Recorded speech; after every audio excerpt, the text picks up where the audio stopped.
In 1994, a man declared bankruptcy. He had a PhD in economics. He had spent 20 years teaching financial theory at one of the most respected universities in the United States. He understood capital markets, risk models, and investment principles better than most people alive. He still went broke, and he is not an exception. Walk through the finance departments of any major bank, the trading floors, the investment firms, the private equity offices. You will find some of the most financially sophisticated people in the world. You will also find people quietly drowning in personal debt, living month to month, managing other people's money while mismanaging their own. This is not a coincidence. It is a pattern. And once you understand why it happens, you will never think about money the same way again. Because the assumption most intelligent people carry, that financial knowledge creates financial outcomes, turns out to be one of the most expensive beliefs a person can hold. This is not a story about what you don't know. It's a story about why knowing isn't enough, and why that distinction may be costing you more than you realize. Most people spend years learning how to make money. Very few spend time learning how to keep it. Here's what that actually looks like in practice. Two colleagues, same company, same salary. One spends Saturday mornings reviewing her investment accounts. The other spends Saturday mornings upgrading his car. 10 years later, they're still at the same company, same title, but their financial realities have nothing in common. And here's the uncomfortable part. The one managing investments receives no social recognition. No one asks about her portfolio at dinner. No one notices the quiet accumulation. But the man with the car, people notice. People comment. People are impressed. And that is the trap. Not ignorance, not laziness. The trap is that financial intelligence often requires doing things that look unimpressive, sometimes for years, before the math becomes undeniable. And human psychology is not designed to sustain invisible progress. Society rewards income, not wealth. Think about the signals we celebrate: promotions, job titles, degrees, salary increases. These are visible. Wealth usually isn't. A person driving a luxury car receives attention. A person quietly accumulating assets receives none. The market rewards patience and discipline. Human psychology often punishes them, and that's where the trap begins. But if intelligence isn't the deciding factor, what is? To answer that, we need to understand the difference between knowledge and behavior, and they are not the same thing. One of the most dangerous assumptions in personal finance is believing that knowing the right answer automatically leads to making the right decision. It doesn't. Every smoker understands cigarettes are harmful. Every investor understands panic selling is usually a mistake. Every professional understands consumer debt is expensive. Knowledge is rarely the issue. Behavior is. Consider investing. The mathematics of long-term investing are relatively straightforward, yet millions of investors consistently underperform the assets they invest in. Why? Because they buy when prices are rising and the story feels obvious, and they sell when prices are falling and the future feels uncertain. In other words, they consistently do the opposite of what the math requires. Not because they don't understand the math, because in those moments the math isn't what's driving the decision. Emotion overrides knowledge. Now think about entrepreneurship. Most business failures aren't caused by a lack of information. They're caused by poor decisions under pressure. Cash flow problems, impatience, ego, overexpansion, fear.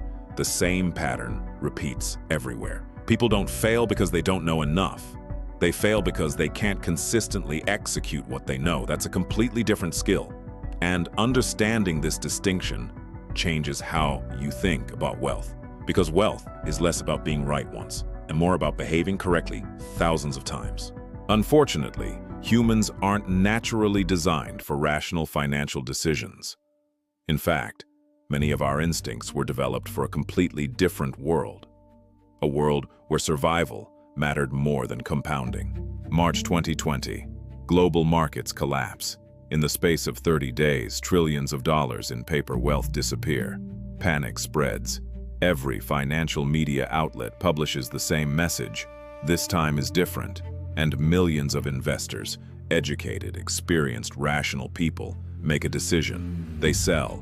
They convert years of patient compounding into cash to protect themselves from further loss. And then something happens. Markets recover, not slowly, rapidly.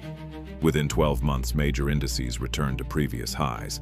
The investors who sold lock in losses.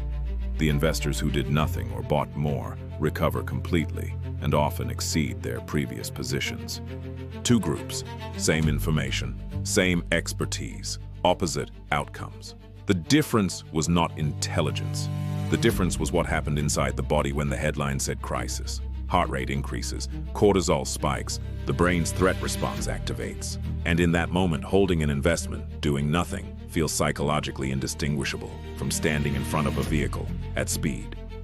The urge to act is not irrational in biological terms. It is survival. But financial markets are not predators, and reacting to them the way humans react to predators is one of the most expensive mistakes a person can make. Because every intervention has a cost. Every unnecessary transaction, every emotional exit, every panic-driven reallocation. These don't just create direct losses, they interrupt compounding. And interrupted compounding is one of the quietest destroyers of long-term wealth. Not dramatic, not visible, just relentless subtraction. Here's what makes it worse. Emotional financial decisions don't feel emotional. They feel like logic, they feel like clarity, they feel like the responsible thing to do. That's what makes them dangerous. Not that people know they're making emotional decisions and do it anyway, but that they genuinely can't tell the difference. But fear isn't the only emotion that costs money. There's a subtler one that doesn't feel like emotion at all. It feels like success, it feels like progress, it feels like you've earned it. And in a strange way, that's exactly what makes it so expensive. Imagine receiving a significant promotion. Your income doubles. Objectively, your financial position improves. But something interesting happens.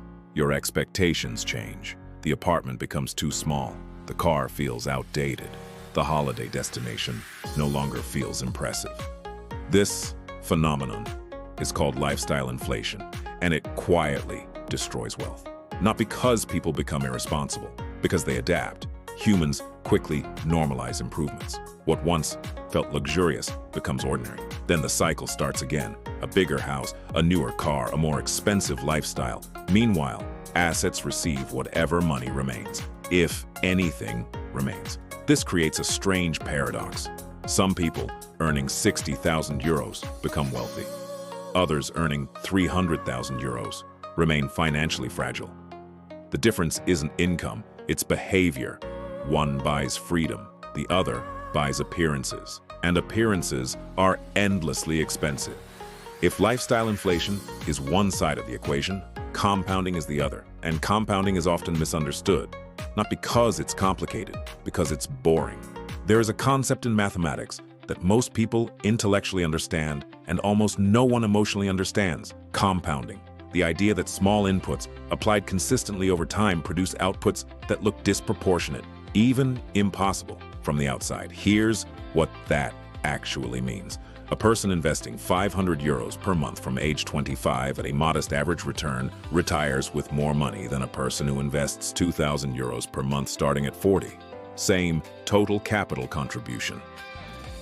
Different outcome, not because of intelligence, not because of strategy, because of time and consistency. Now, apply the same logic to behavior. The professional who spends 40 minutes each morning reviewing the previous day's decisions and adjusting doesn't feel like they're doing anything significant. Until year 7.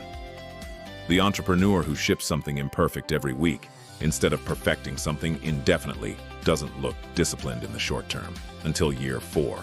The person who declines the upgraded apartment and puts the difference into assets doesn't seem impressive at dinner parties. Until year 10. This is the fundamental problem with compounding. It is invisible for an uncomfortably long time, and human psychology craves visible signals. Progress you can show someone, proof that the sacrifice was worth it. But compounding doesn't offer proof early. It offers nothing for a long time, and then it offers everything at once. This creates an illusion. From the outside, wealth looks sudden. People see a business acquire significant value in year 8 and assume the founder got lucky. They don't see years 2 through 7. The decisions that didn't get made, the expenses that didn't get spent, the lifestyle that didn't get inflated, the systems that got quietly improved. By the time compounding becomes visible, It looks like an event. It was never an event. It was a series of small, consistent, unremarkable decisions made by someone who understood that the reward wasn't coming soon. And who made peace with that? That's the version of compounding that no one talks about. Not just the mathematics. The psychology of staying consistent long enough for the mathematics to work. So what does this actually mean in practice? What does it require of you? Let's make it concrete. Lesson 1. Stop measuring success by income alone. Most people spend 30 years building a career and end up with one asset, their own labor. The moment they stop selling it, the income stops. That is not wealth. That is dependency with a high salary. Income creates options. Assets create freedom. These are not the same thing. The question worth asking is not what you earn. It's what would continue generating value if you disappeared tomorrow. The answer reveals far more about wealth than any salary figure. Lesson 2. Build psychological distance between emotion and money. Create rules before emotions arrive. Investing rules, spending rules, business rules. The best financial decisions are almost always made before they're needed, because when the moment arrives, you won't be thinking clearly. You'll be surviving. Lesson 3. Stop competing. In status games, you cannot win. There will always be someone with a bigger house, a better car, a higher salary, a larger company. Status is an infinite game. Wealth requires finite decisions. Every resource you direct toward appearances is a resource that will never compound. Choose carefully. Lesson 4. Prioritize ownership above everything else. There are two ways to participate in an economy. You can sell your time, or you can own something that works while you sleep. The first is a transaction. The second is a foundation. The greatest fortunes in history were not built through wages. They were built through ownership of businesses, of intellectual property, of audiences, of systems, of assets. Wages have a ceiling. Ownership, in principle, does not. Lesson 5. Fix behavior before strategy. Most people are searching for better tactics, better investments, better opportunities, better timing. Often, the real solution is improving consistency, because average strategies executed consistently outperform brilliant strategies executed emotionally. Every time. The real reason smart people stay poor isn't a lack of intelligence. It's the assumption that intelligence alone is enough. It isn't. Wealth rewards behavior, patience, discipline, emotional control, consistency, long-term thinking. The uncomfortable truth is that financial success often looks irrational in the short term. Saving instead of spending. Building instead of consuming. Waiting instead of reacting. Choosing ownership instead of appearance. These decisions rarely receive immediate rewards, but over decades they produce dramatically different lives. Here's the most uncomfortable part of everything you've just heard. You probably already knew most of it, not as abstract theory, as something you've observed, in someone else's choices, in decisions you've made and quietly regretted, in the gap between what you know you should do and what you actually find yourself doing at the end of a difficult week. That gap between knowing and doing is where financial futures are actually determined. Not in investment strategies, not in market timing, in the gap. And the people who close that gap, not perfectly, not every day, but consistently enough, aren't necessarily more intelligent than you.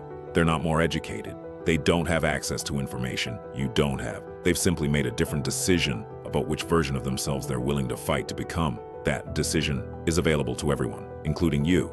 The question is not whether you understand wealth. You've understood wealth for years. The question is what you're going to do differently, starting from the next decision.